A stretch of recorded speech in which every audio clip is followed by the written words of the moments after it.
भगवान को केमती डाकिबा गोटे सुंदर कहानीटे। पहाड़र पाददेश गोटे छोट गाँटीए थिला। गाँटीर नाम काशीनाथपुर।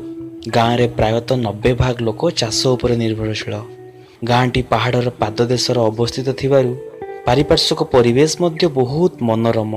गाँवर लोक माने बहुत सरल विश्वासी आउ खूब परिश्रमी मध्य। से गाँव में गोटे पिलाटीए रहुतला।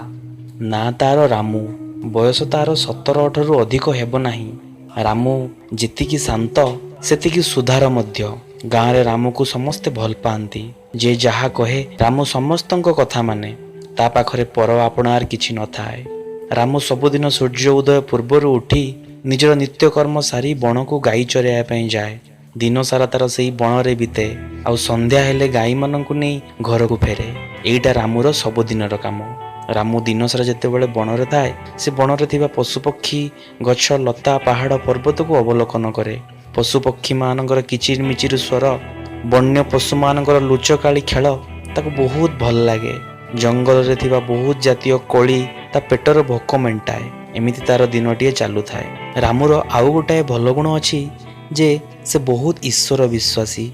जेतेबेले से दिन सारा जंगल रे थाए से मने मने किछि ना किछि गुणगुण थाए। से जंगल दे गोटाए छोट रास्ताटीए मध्य अछि। आउ से रास्ता दे गाँ लोक माने जीवा आसीबा करंती। से रास्ता दे जणे ब्राह्मण मध्य सबुदिन जा आसा करंती। ब्राह्मण जनक बहुत ज्ञानी। आउ आखपाख 5टी गाँर समस्त पूजा पर्वर लोक माने तांको खोजंती। ब्राह्मण जनक जेतेबेले से जंगल रास्ता दे जाती से सबुदिन रामू को देखती। आउ एईटा भी देखती जे से सबुबेले मनरे मनरे किछि गुणगुणाउछि। एमिति किछि दिन गला परे से ब्राह्मण जनक थरे रामू पाखक आसिले। रामू ब्राह्मण महाशय को देखि नमस्कार कला। ब्राह्मण जनक ताकू पचारे, रामू तू सबुदिन गाई चरैला बेले मनरे मनरे कौन गुणगुणु? रामू अति नम्र भाव में कहला, महाशय मु सबुदिन गाई चरैला बेले भगवान सहित कथा हुए। तापर ब्राह्मण जनक पचारे, तू भगवान सहित केमिति कथा हेउ?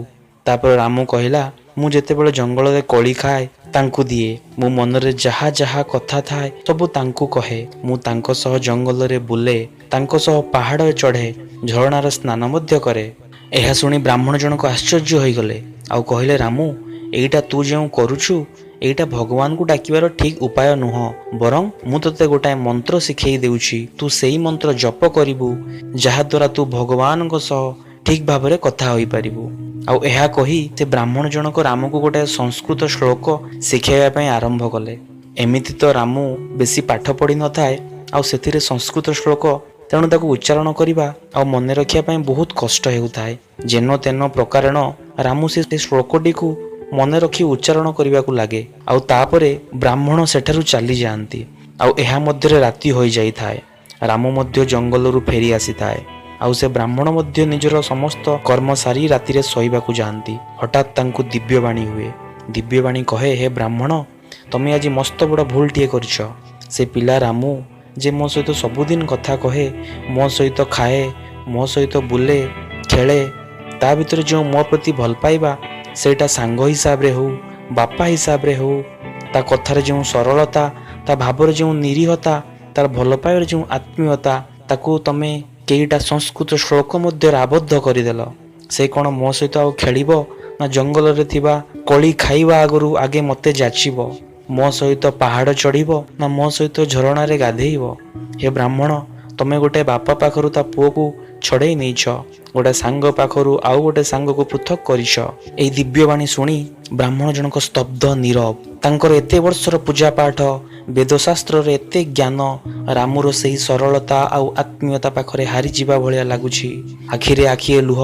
दुई हाथ को जोड़ी ब्राह्मण जनक मने मने कहउथांती, हे ईश्वर मते क्षमा कर दियंतु। आज मु जानिली मु जे वेद शास्त्र पढ़ुथली, समस्त श्लोक उच्चारण करुथली, तार जीवन रे उपयोग रामू ही करिछि।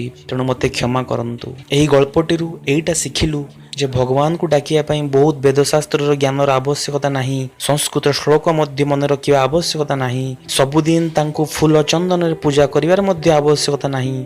जदि आवश्यकता अछि ताहाले भावर आवश्यकता अछि, आत्मीयतार आवश्यकता अछि। कारण से आमर बापा। तेणु आसंतु आम बापा को आमे भावनार फूल देई, आत्मीयतार चंदन लगे, भल पाइबार धूप दीपरे प्रत्येक मुहूर्त रे पूजा करिबा। जदि ये वीडियोटी आपनको भल लागि थाए ତାହେଲେ ଲାଇକ୍ କରନ୍ତୁ, ସେୟାର କରନ୍ତୁ ଆଉ ସବସ୍କ୍ରାଇବ୍ କରନ୍ତୁ।